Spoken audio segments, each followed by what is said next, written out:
আসসালামু আলাইকুম ভিউয়ার্স, সবাই কেমন আছেন? চলে আসলাম আমার রান্নাঘরে।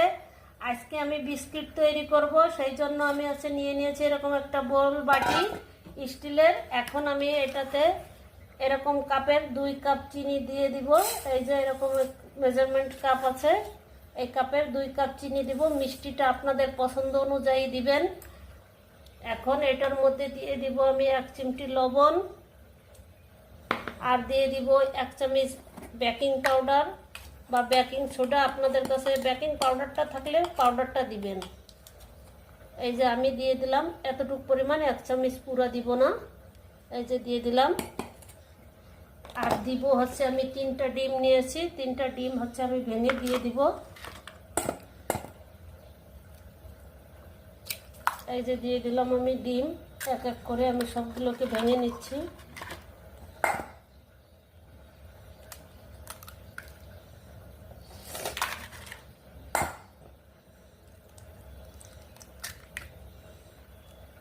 এখন আমি এটাকে এরকম একটা উইসের সাহায্যে ফাটাইয়ে নেব।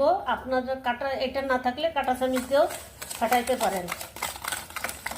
ডিমটাকে আমি এইভাবে একটু চিনি দিয়ে ডিমটা ফেটিয়ে নিয়েছি, চিনিটা গলে গেছে। এখন এই পর্যায়ে দিয়ে দিব আমি রান্না করা সাদা তেল। এই যে এই চামচেরই 1 চামচ তেল দিয়ে দিব। আপনারা বাটারও ইউজ করতে পারেন, আমি সাদা তেল ইউজ করতেছি।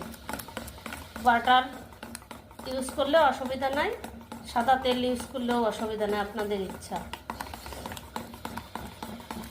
এবার এটাকে আর একটু ফেটিয়ে নিই। আমি এখন এরকম একটা ফ্রিজের 1 পিস গমের আটা নিয়ে নিব। এই যে নিয়ে নিলাম। এখন এটাকে আমি দেখবো 1 পিসেই হবে কিনা, নাহলে লাগলে আরেকটু দিতে হবে। এখন আমি এটাকে মাখিয়ে নিচ্ছি। এই যে আমার 1 পিসে হয়নি, আরেকটু লাগবে। এই যে আমি হাফ পিস মতন ময়দা দিয়ে দিলাম। আপনারা ময়দাও ব্যবহার করতে পারবেন, আটাও ব্যবহার করতে পারবেন। আমার যেহেতু প্যাকেট আটা, এই জন্য আমি আটাটাকে ব্যবহার করছি। এই যে আমি ডোটা তৈরি করে নিয়েছি, এই দেখুন আটার মতো। এই দেখুন টিপলে ফুলে উঠবে, মনে করবেন যে ডোটা সম্পূর্ণ পারফেক্ট হয়ে গেছে। এই যে আমি এইভাবে ডোটাকে তৈরি করে 5 মিনিট রেস্টে রেখেছি। আপনারা চাইলে আরও কিছুক্ষণ রেস্টে রাখতে পারেন। এই যে একে একে আমার বিস্কিটগুলো তৈরি হয়ে গেছে। এখন আমি এটা ডেকোরেশনের জন্য যাতে একটু সুন্দর দেখা যায়, সেই জন্য একটা ফ্রিজে আমি একটু কফি হালকা একটু পানি দিয়ে ঘন করে গুলিয়ে নিয়েছি। এখন আমি এই বিস্কিটের উপর